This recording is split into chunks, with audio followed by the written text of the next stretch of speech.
জনতা রাজপথে। আজকে খুনি হাসিনার দোষরদেরকে গ্রেফতার করতে হবে।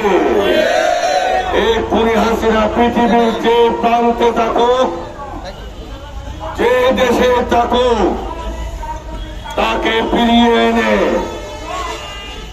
আইনের মাধ্যমে তার পাশে কার্যকর করতে হবে। কারণ এই খুনি হাসিনার দল একটা সন্ত্রাসের দল। এই খুনি হাসিনার দল একটা গণহত্যাকারীর দল। এই খুনি হাসিনার দল মানুষ হত্যাকারীর দল। এই খুনি হাসিনার দল ছাত্র জনতাকে হত্যাকারী দল। এই দেশে খুনি হাসিনার রাজনীতি করার কোন অধিকার নাই। খুনি হাসিনার